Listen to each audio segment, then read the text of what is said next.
Welcome to Pimpy's Investment Chat, where we keep investment talk simple. And here's your host, Pimpy. What is going on out there, peeps?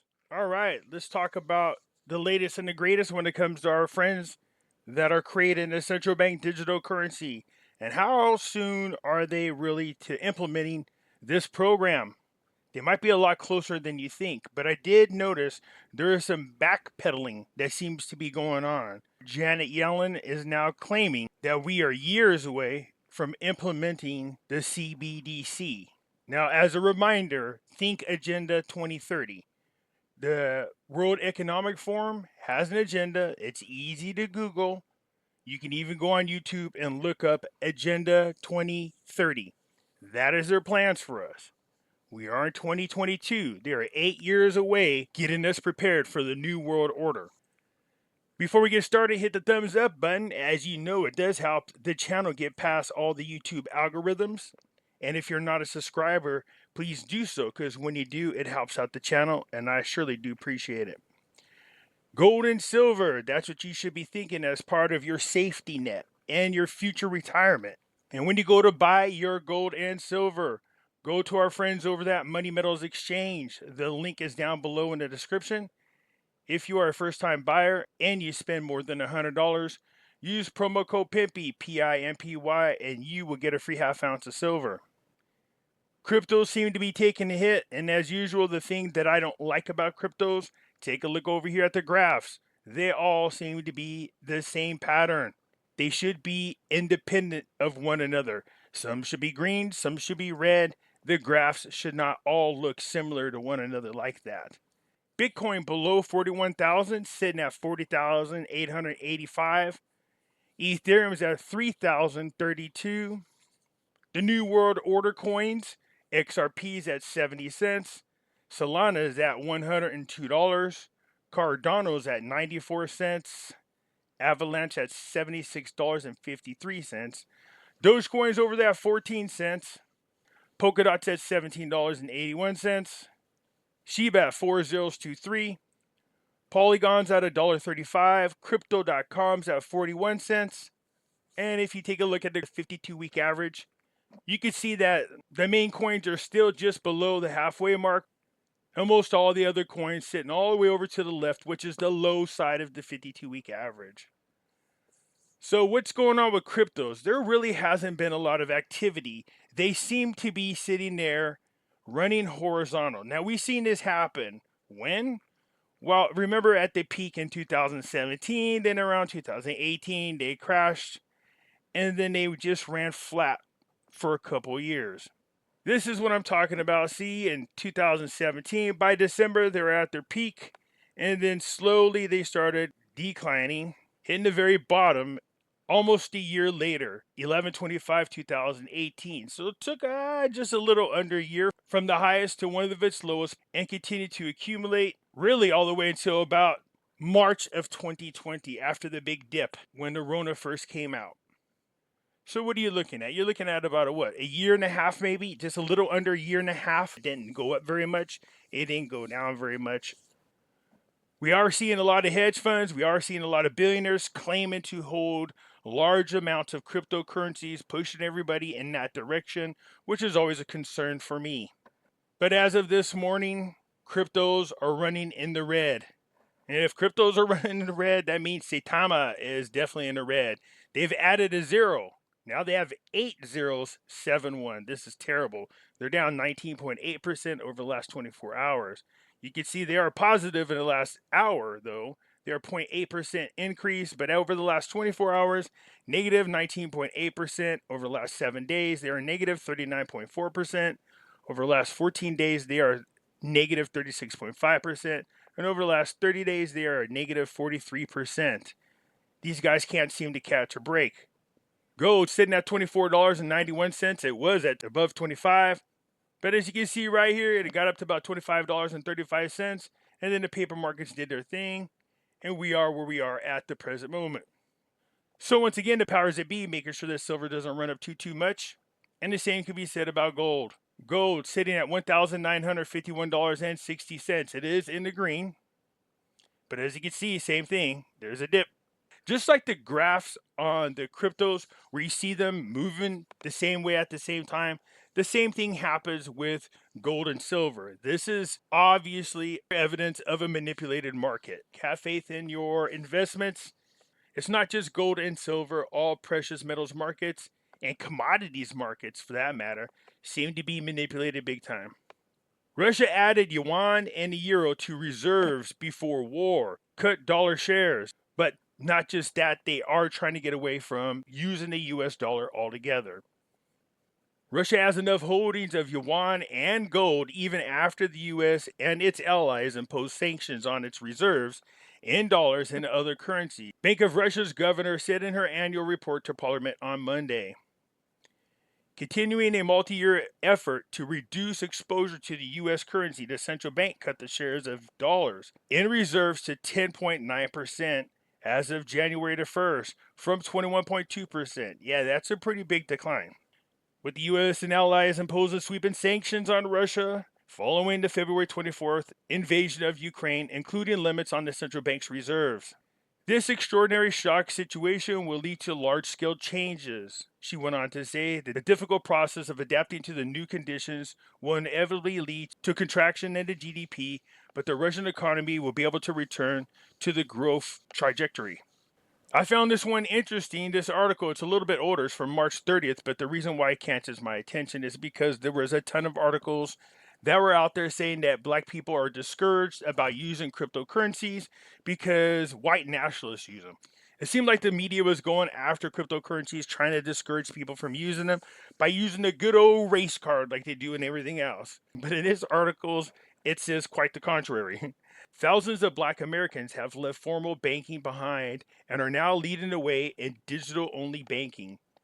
I think like any other Americans or any other people for that matter around the world, what drew people to cryptocurrencies is the possibility of getting rich. So it wasn't just black people, it was people of all races were paying attention to what's going on with cryptocurrencies.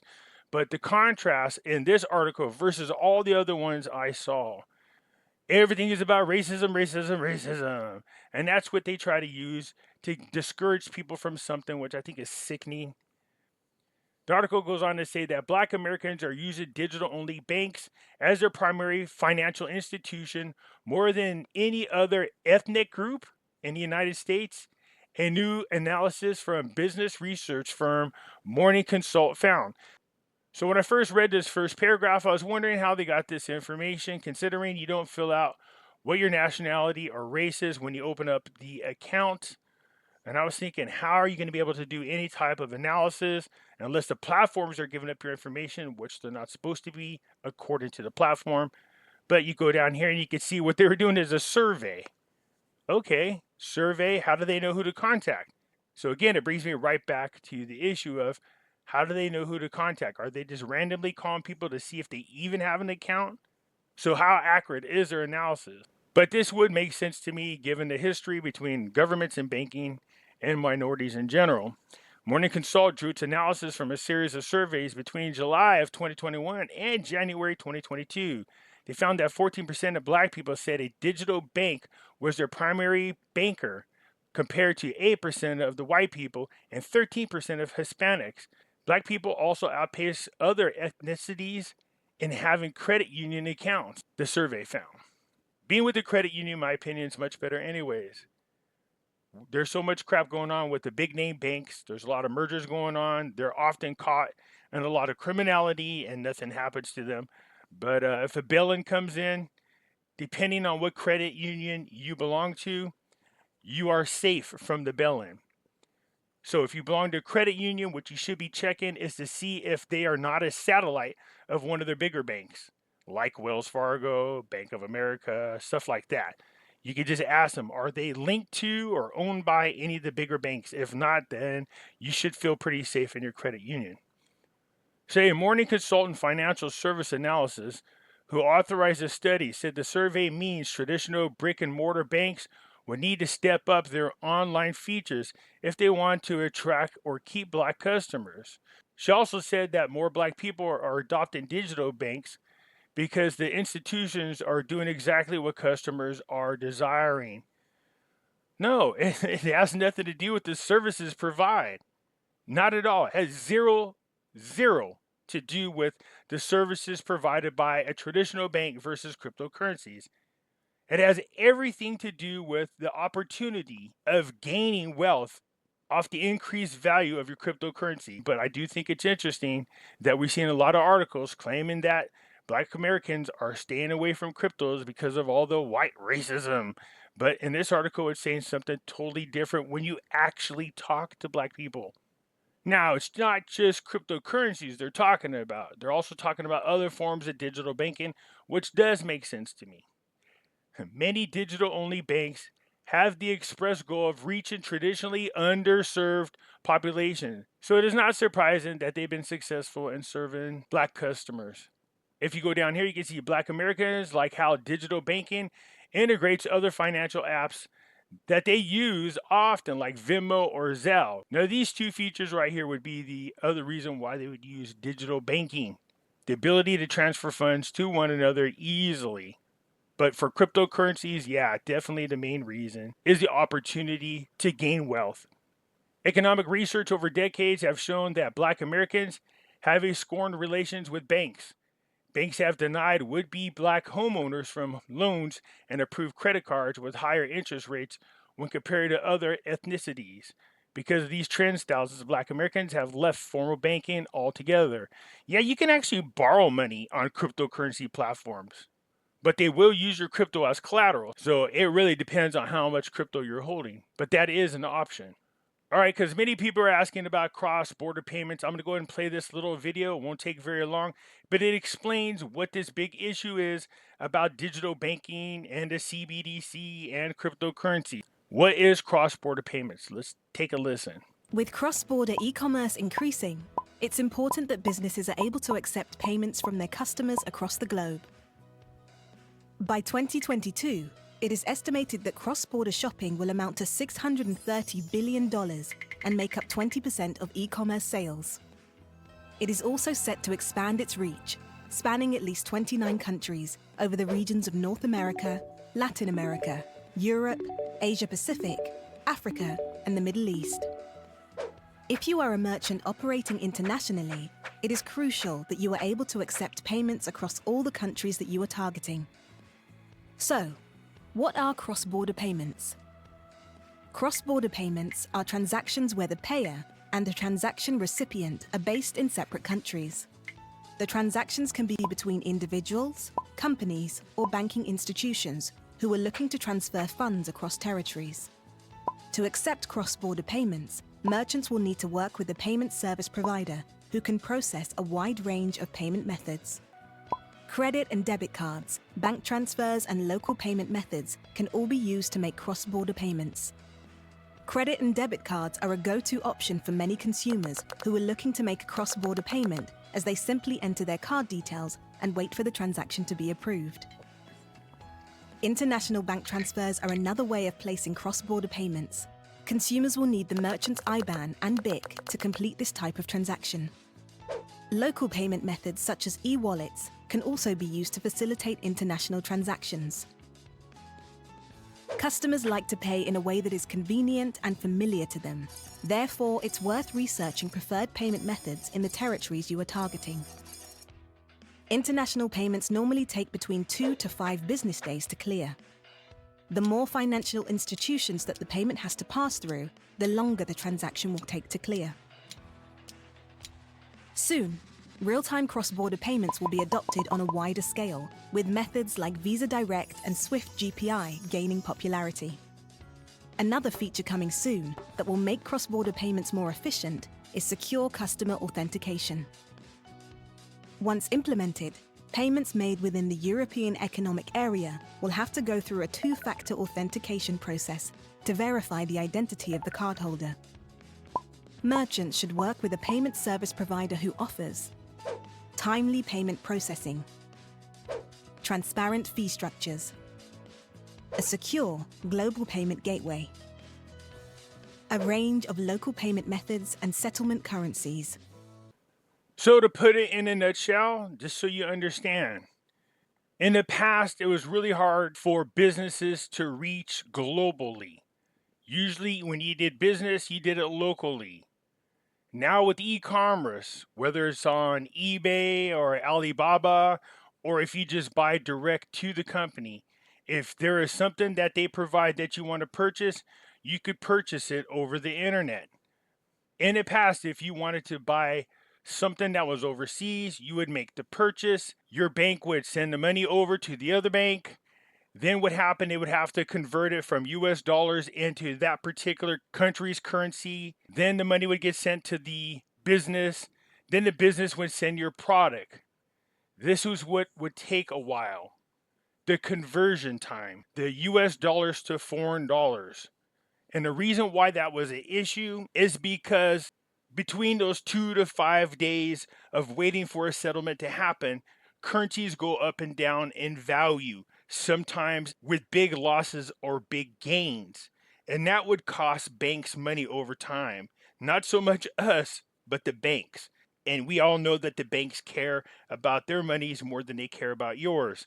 That was the issue. The cross-border payment method allows it to be done instantaneously because there's no actual physical money being transferred. That's why these cross-border payments are a big deal. But as far as the average Joe, as far as the cost to us, it doesn't really affect us other than the fact that we could place our order and get it much quicker than in the past. But as far as fees are concerned, they're not going to pass any kind of savings on to us. Let's be honest, these people are greedy. They don't give a crap about passing any types of savings over to us. But it does help them out instead of having to wait for the conversion and the possible gain or loss in the currency exchange. So to them, it's a big deal. But that's what cross-border payment is. It's just converting one currency into another. It allows businesses to reach a much bigger audience around the world. You can buy and sell products everywhere, and people who are interested in it can purchase it anywhere. It's much more simpler today than it was in the past. Now I bring that up because here we are. Now this article is a little bit older, but take a look. Ripple's under siege as 63 central banks collaborate on a new payment system market. Okay, so what do you mean under siege? Ripple faces new threats as central banks create working prototypes of a rival cross-border payment system. So the Bank of International Settlement Innovation Hub, a company owned by 63 central banks representing countries that make up 95% of the global GDP. So here's what concerns me about this. These are central banks owning another bank that dictate to us the banking policy. Anyways, this countries that make up 95% of the global GDP is creating a platform for international payments that would directly compete with Ripple. The announcement made by the BIS yesterday for the launch of Project Dunbar comes after recent news about Ripple's partners making progress on the SWIFT replacement system and RippleNet being listed as a SWIFT competitor by the Arab Monetary Fund Group. Well, it is our understanding that Ripple is working with all the banks, including the BIS. I'm guessing all the begging and pleading of the CEO of Ripple, Brad Garlinghouse, begging and pleading to be part of the New World Order. Maybe his application got denied. Who knows? In a press release, BIS announced the central banks of Australia, Malaysia, Singapore, and South America were developing a shared platform that could enable international settlements using the digital currencies. The aim of this project is to facilitate direct cross-border transactions between financial institutions in different currencies in a cheap and efficient manner. It's the same thing that Ripple's doing right now. They already got the SWIFT 2.0. Project Dunbar, much like Ripple, aims to replace the old, slow, expensive correspondence banking model of international transactions that is reliant upon financial institutions holding foreign currencies and often requires single payments to pass through multiple institutions before it is settled, just like you saw in the video. Under Project Dunbar, there would be no need to rely on intermediates holding foreign currency reserves, thereby decreasing the cost and time required for cross-border transactions. So sometimes when you're hearing us talk about the Iraqi dinar or even the Vietnam dong, how they always talk about the banks are building up their foreign reserves. That's what they're talking about, is having other countries, foreign currencies, so they can handle conversions whenever doing business with other countries. You have to convert into each other's currencies, and that takes a little time. So the more foreign currencies that banks hold, then that means the more business that that country could do with other countries, making their local currency stronger. That's why it's important that they build up the reserves. If we go to a digital platform, of course, there's no need for the physical dollars because it's just digital money, crap just like the paper, but it's just digital. They just do it instantaneously. The thing does a conversion for you, and you don't have to actually have the physical currency itself. So here's the part that I have a problem with. This is Project Dunbar focusing on international settlements using multi CBDCs, therefore seem to be directly lining itself up with institutional backing against Ripple aligned players like the Clearinghouse, whose RTP services is designed to facilitate transactions within the digital on the go way we live and work today. Project Dunbar, a system that is solely focused on using CBDCs and nothing else, is what it appears, to where the Ripple platform, you can use cryptocurrencies as well.